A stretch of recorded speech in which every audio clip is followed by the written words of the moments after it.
The Deep Talk with Mr. Henry. I hope your Sunday is okay. Thank you so much for watching The Deep Talk. Thank you for the feedback. About subscribing there, about online. Thank you so much. Those of you that are watching us on Galaxy TV, thumbs up for you. My name is Mr. Henry, and the name of the show is The Deep Talk. I'm with a friend. I'm with somebody that has, in one way or the other, mentored me. In one way or the other, that has become family. That has become very close. Every time I call him, he picks my call. Omuntu ateraga, a lot of people don't know it. Omuntu ali very social. Omuntu alina omutima omugabi. Omuntu akute ku talanta ezenjawulo in so many ways. He's been here for a minute and he's still here. By the way, do you know that your look every time you look younger than the way you looked last year? Yo, greetings everybody watching Deep Talk. I don't know, it's a regional, real and proper Mr. BEENIE GUNTER'S. But yeah, chilling with my bro, Henry. Thank you for making the time. You know, always, bro. I think the last time I saw you, wali wa kadango vaweru. Yeah. And there's a situation that happened when you were on that trip to Dubai and Abu Dhabi. Yeah, sure. Abamu babitegeera abana tebabitegera bulungi nnyo. Manya akaseera kayiseewoko ne katutandikira awo ndowooza. Yeah, Abu Dhabi and Dubai. So I had shows to do in Abu Dhabi and Dubai. Before that, you were in Canada, by the way. Was it Canada? Yeah, it was Canada. Yes. Yeah, we give thanks. You know, we've been put in the work, and it's time to elevate it to the next level. You know. Yeah, man. So I went for shows. Dubai was okay. Then after that, we had an extra show in Abu Dhabi, which didn't go so fine the way we anticipated it to be, because Abu Dhabi is not that crowded and it's a very chill place. It's just basically official business, not entertainment. So we had the show. Me, I wasn't like directly involved with the promoters, because it was a third party in between there, another promoter who took me. So they contacted the other promoter who was in Abu Dhabi. Oh, yeah. And this promoter happens to be called Wolf. Is it? Yes, Wolf. Yeah, so we did the show. I was supposed to perform at around 3 PM AM. 3 a.m. in the morning. That's night time, somewhere. And I gave that promoter still happens to be a DJ at the same time. So I gave him my playlist, and at that time of the performance he didn't show up. So they came for me from the hotel room, and it was kind of messy when I went on stage. The guy who played for me was a Moroccan. Oh. He was putting pitch in the music. He wasn't even well conversant with what was going on. He had to fill in for this guy. So I had to perform regardless. So after the show, I didn't know there was something that was happening already at the doorway, like with the gate collections between the promoters. So they had some little bit of wrangles between themselves. But I didn't mind about that, because it wasn't my business. So I had to just stand aloof from that and just do my thing, just focus on the fans and make sure that everything is going on well. Because for me, what is most important is my people, the people that I perform for. Oh, yeah. Yeah. So after that, we left. And I didn't go back to the hotel room. I decided to move around with the team that I came with. So we left these two guys to sort out themselves so that we can go back to Dubai. So remember, I told you I was supposed to perform at 3. I ended up performing at 4 in the morning. And then after the show, these guys were looking for this guy. He was nowhere to be found. So the promoter. Yeah, the other promoter. So we decided for us to, take a trip around the town and have some fun around. So it so happened that I found this guy around, I think it was around 6 in the morning, coming to 7, and we were almost on our way. Actually, we were all in the car going back to Dubai. To Dubai, because we had already checked out from the hotel. Oh, yeah. Yeah. So these guys, the first thing this promoter did was to come and apologize to me. He actually happens to be a Mtoro. Okay. And I'm a Mtoro somewhere, so we were speaking the same language. He came and told me, I'm sorry, you know, something happened to me. I was caught by police and they took away the money that I had. I'm like, man, that money kind of thing is not my thing. You're supposed to discuss it with your brother then. For me, my only thing is that you never played my playlist the way it was supposed to be played, and that's much more important to me because I do this music for the people. You know, the money can get messy, but at the end of the day, it's still them who paid, you know. So he apologized, he said, I'm sorry, and I was like, okay, cool, man. We even shook hands, and I went back to the car to sit. So these guys were not really satisfied with his story of saying like the police got him and took away the money from him, because I mean, this is Abu Dhabi. There is nothing like you can bribe police. Oh yeah. Yeah, no matter how much money, you can't bribe the police. So they had his bag that had his equipment, the DJ equipment. So one promoter called Dithan from Dubai told him, you come to Dubai and we sort ourselves. After confiscating things. Yes. So it was like, I think that's where the misunderstandings came from, because the driver was trying to drive off. The next thing I was hearing is people knocking the car from behind. And when I looked through the window, this Dithan guy was already down there kicking him. And I jumped out, like, to try sort the situation with these guys to stop fighting. And that's why everything started from. Yeah, because the fight didn't even take 2 minutes. It didn't even last for a minute, actually. Because they had already boxed this guy, and then I came, I don't know who pushed me. Also found myself down on ground, and everyone scattered and they left. They ran away. Everyone ran away, and the driver drove off, and we all moved from there. So immediately after, like, I think the next 2 minutes, police had already come on side. Yeah. But when we had left, so we didn't take it that serious. When we left was just vibes of everyone was pissed off with what happened. So these promoters are saying, yo, we have to come for them, you know, blah blah, you know, stuff like that. And then at the end of the day, we had to, you know, find our way back because the driver had already left. Yeah. So I got in a taxi with my wife and some other lady, and then we went somewhere. We had to go somewhere safe. That's what happened for that was on the 8th in the morning. So we left and went to Dubai, thinking everything was done. So I had to be in Dubai for a couple of days. I had video shoots to do. I had some connections, like, to link. Yeah. I had plans of doing my festival in Abu Dhabi and Dubai.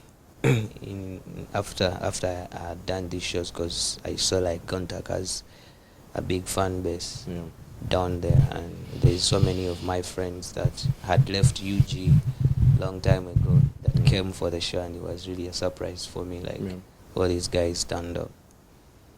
So yeah, that happened, and I didn't know, like, it was that serious.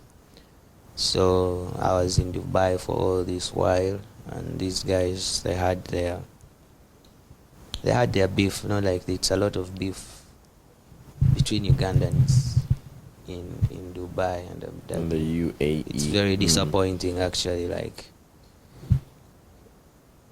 They fight. To my assumption, it is like we are few Ugandans who are living in the UAE, like as Ugandans. Yeah. And to the best of my knowledge, I think the best thing to do is for people to work together and come together and build it up, because it's very few of them. You get it? But the fights are too much, the beef is too much, which is very, very disappointing. Everyone has something to say about someone. Even if you find people together, if this one moves away, next man has something to say about this one. So I don't know, man, how they actually live that kind of life.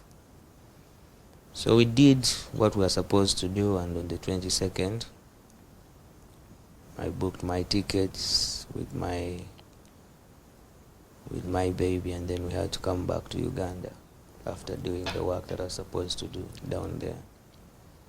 So at the airport, she went through the immigration first, and I couldn't go through the immigration. They told me you have... Were they the self-checking immigrations, or these other ones that actually have people? You know where you put in your passport? Oh yeah, the self-checking. Yeah. Exactly. So there was an X for me. For you? Yeah. I thought it was something small, so... After they tell you, go now this side, and you go to the immigration office. Some man. Yeah. So they told me, go to the immigration office. Yeah. There's something small, you know, like... Okay, it's small. Yeah, something small. You go. Tell Mama Wabana, Nindiraka ukanzi. Yeah. So when I went there, it was actually like a line of about like 5 people. So I saw these guys going in and coming out. So I thought it was going to be the same thing for me. So when I got in, this guy looked at my passport and put it on the side, and then made a phone call. And they told me, sit there. So that's when I knew. Bitabuse. Yeah, that's when I knew Bitabuse Muko. So some guy came, an Arab guy came, and then he told me, let's go this side, don't worry, it's something small to finish. No problem, they can't even speak good Yeah, they English. can't speak English, you can't really explain yourself and all of that. So when we went to there is a police station, because we were using the Fly Dubai, whatever. So we went to the police station, and there was a lady who checked in the system and said, you have something in Abu Dhabi to finish. Call your people, tell them to come and pick you, because I had some hand luggage. Tell your people to come and pick your bags. We're taking you to Abu Dhabi. You have a case to finish. So I had to call my babe first, like, you know what, you have to go now. You made a decision there and then. Yeah. You have to first go. Yeah, you have to first go. Yeah, kubanga kati, she had nowhere to stay behind. I know. Yeah. So I told her, now you have to go. Then I tried to call this promoter, like, I've been caught, because he escorted us up to that, to the departures, and then he left before we went through the immigration. Yeah. Of course, because the immigration is way far. Yeah. So they told me, he told me, yes, I'm coming, blah, blah, blah. And then I was like, okay, let me wait here. They took me to the cell. There is a cell at the police station there. At that time, what is going through your head, Beenie? At that time, I'm not thinking right, but I'm thinking of when they mentioned Abu Dhabi, you have something to finish in Abu Dhabi. I definitely knew it was about that fight. Yeah, but I was confident in the beginning, knowing like, maybe I need to explain to someone I'm not the one who fought, man. These are the 2 people who were fighting, and I was trying to help them. So that is 11 midday. You're still there? I'm still there. Up to 7 p.m. No one has come for you? No one has come for me, and I made calls to these guys. The promoters? Yes, the promoters. So that's when I knew, like, now I'm in for it. I'm on my own now. I'm on my own, but the good thing I had stories about, because before I went I didn't know things of how people are actually got from the airport, and how some people are even in overstay. Yes. So I knew maybe these guys have something that's stopping them from coming to the police station. They couldn't. I don't know come. their criminal records or anything. So maybe they would have shown up if they were clean for me. So now the next thing, they had to transfer me from there to Abu Dhabi.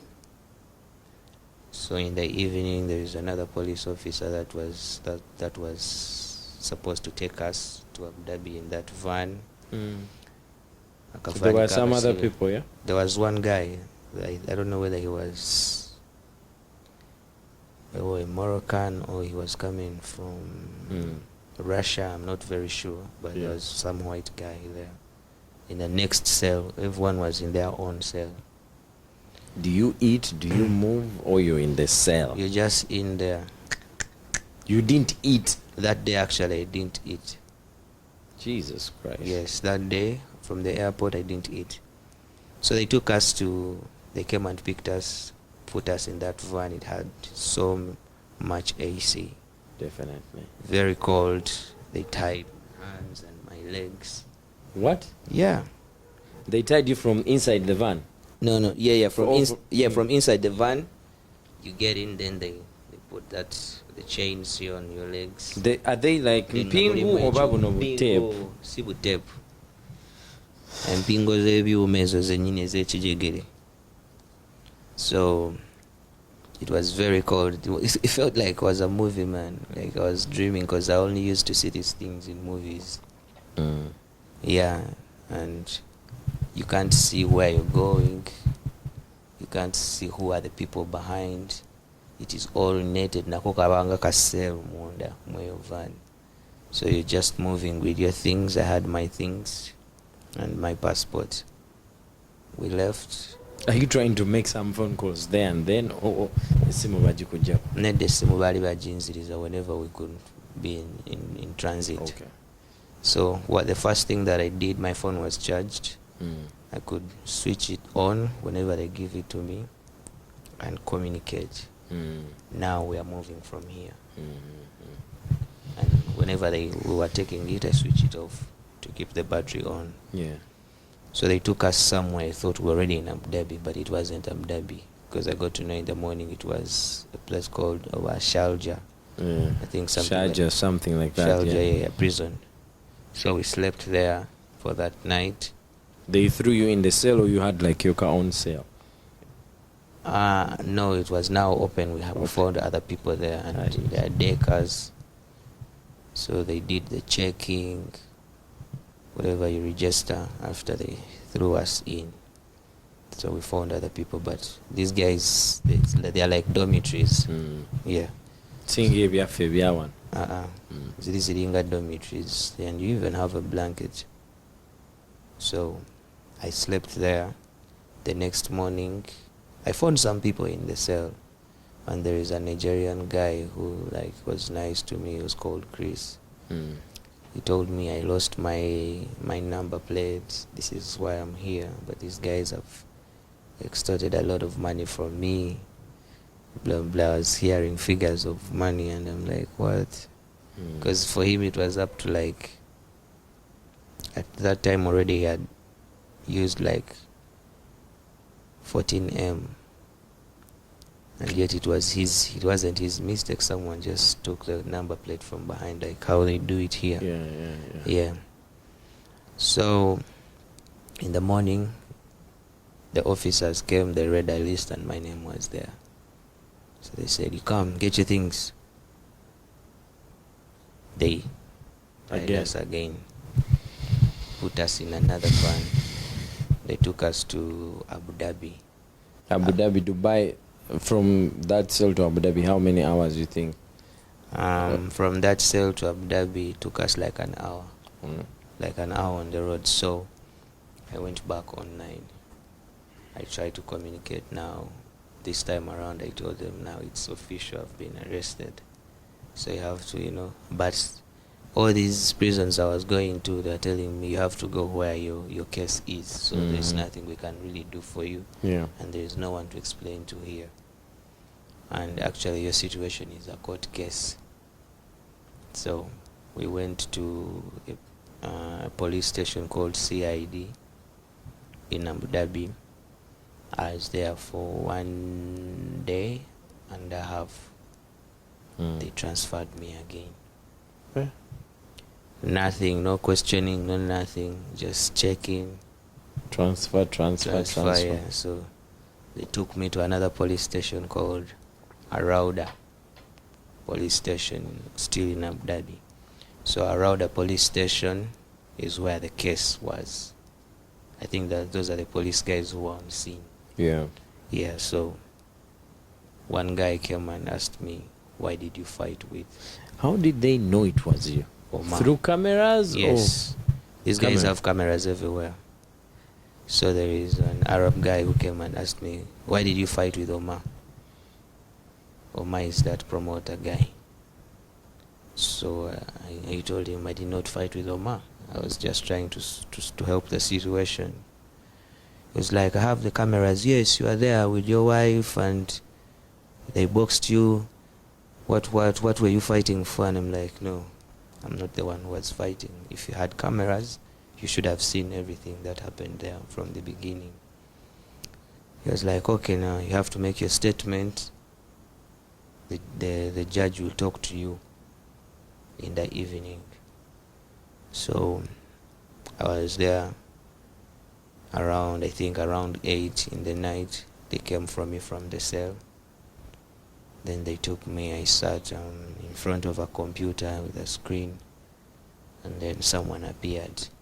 On the screen? Yes. The judge wasn't physical? No, he wasn't physical. On the screen asked me. It was still details. I had to make Arab, yes. I had to make my statement, to write my statement. How many people were you? This happened here and here and here. Why did these guys fight? Why did you get yourself involved and all of that? When you're going through all that, were they biased by the way you look, the tattoos and everything, or? Yeah, in the beginning, because I'm a black person, they were biased, but what attracted them was my hair. So everyone was looking at my hair, like the police guys could ask me, this is your hair? You're a rapper? Yes, so I think that kind of, eased it for me in a way. So, like, actually, there were people who would come to just look at my hair. Yeah, and then they go. So, I made my statement. They told me, you have to wait. You talk to another judge tomorrow. So Urugenda munakumeka, let me see. Urugenda munakunya. Yeah. Yeah. Urutubitegedde no kati. Kati abamubitegedde. Yeah. So on that 4th day is when they came and called me from the cell. They told me, pay 5,200 and go. Dirham? Yes. That is 5M. Yes. 5.2. 5,200. So I had to first make calls there, and then I thought it was done. I had to pay 5,200 and then I go, not knowing it was bail. So we had to make calls. I think when by the time the money came in, it was already late, so I had to sleep Again. To sleep there again. And some guy came for me while I was there. So remember, I was communicating to these promoters in Dubai, thinking they would show up at any time there. I was giving them updates. They have taken me here. The best thing I could do is try to read, okay, ask also these other prisoners, where are we? So when they would tell me where we are, I send these guys a message, we're at this police station, we're at this police station. So ultimately I gave up because I wasn't seeing these guys showing up. So while I was still there, the police came for me and asked me, do you have relatives here? Because there are people who have come to see you. Yeah. I'm like, I didn't want to say no. I said yes, because I didn't know who had come to see me. I thought that these promoters. So there's a guy called Kevin. He came in with some lady. He said, "Hey, Beenie, I'm Kevin. There is a lady who has sent me called Ethel." Ethel was, I think, the person who worked on our visas. She has a company that side that works on visas and travel company. Then I didn't know Kevin at that time. "Don't worry, we're handling the situation. You're gonna be out." So Kevin was very helpful to me at that point of time. So he left that night. I gave him my wife's number. I told him, "Do what? Contact her, and then since you're here, you can be the medium of communication that we're going to be using." And it was a good thing that he could come at the police station and update you. Yes, and update me. So I knew like he was a clean guy, because most of the people fear coming to the police stations because you have to register in your ID. So through your ID they check all your records. So I was like, cool. He came that first day. Even in the morning, he was the one now helping because they had sent money on my phone. We had to remove it from my phone to put it on the card, because these guys don't take cash. Yeah, you have to use your card. And my DFCU card wasn't working that side, so they had to put it on his card and then come and pay here. So when he left, I think there was also something with his card, and then he found another guy to help him.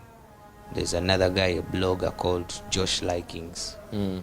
So on the second day they came 2 guys, this Josh, and Josh was one of the guys who made the first video when this fight happened while we were there. And I watched his interview. I was talking about how these guys have been doing these things, and how it is not cool. Like the promoters need to, like, organize themselves, because they are overdoing this kind of stuff, like playing artists and all of that.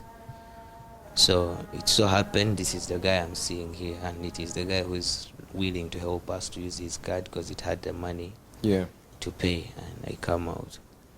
So I built trust on 2 guys, Kevin and Josh Likings. So we paid the money and we went out. They didn't give us like anything. They told me, they wrote for me on on some note, like, you go to this typing center, Mushrif Mall, go to the typing center, put in your case number, they will remove your what? Your travel ban. Yeah, your travel ban. Yeah, because I had a travel ban, I could not fly out. So when we went to the typing center, they told me you have to see the judge on the 19th. Which date was that? That was on the 20... They tell 26th, you on 26th or 27th. That you have to see him on the 19th of Feb. Bro. Yeah, I was like, that was wembanga. Was it 7 days? It was 5 days. 5 days, yeah. Now you're out, you think you can travel? Yes, because the next thing I was thinking of is just going back home. Of course. It's done. Yo, they told me 19th. I was like, what am I going to be doing here? This was abrupt. I'm like, no, it can't happen. No. This is so unfair. Blah, blah, blah, blah. And I'm like, man, the system here, this is how these guys do their things. Yeah. And remember, these guys, they don't say much. They just tell you what you're supposed to know. There you go. The next person comes on the count, and So we left that Mushrif Mall and went to court immediately. It was a Friday, I remember. Trying to explain or something. Yes. So when we went to court, they told us, no, you cannot see the judge just like that. You have to go and apply and pay. If you want to extend your days, you have to pay, and the judge will review whether to accept or not. But after you've paid.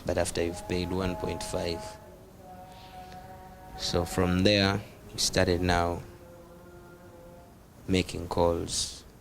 Had to go to the embassy. Ugandan embassy. Yeah, the Ugandan embassy. We went to the Ugandan embassy, and they told us we have to talk to Eddie because we have the Uganda Musicians Federation Association. Yeah. yeah. So with that, I thought, okay, now maybe that's the board that the government knows, because I didn't mention anything about that. They didn't mention UMA. They didn't mention any other thing. They just told me, this is where you're going to be helped from.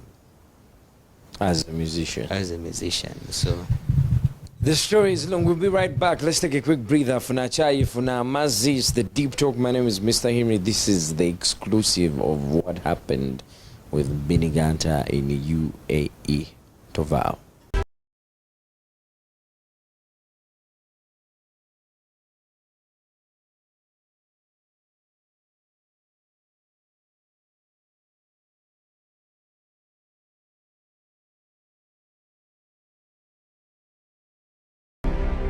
The Deep Talk with Mr. Henry.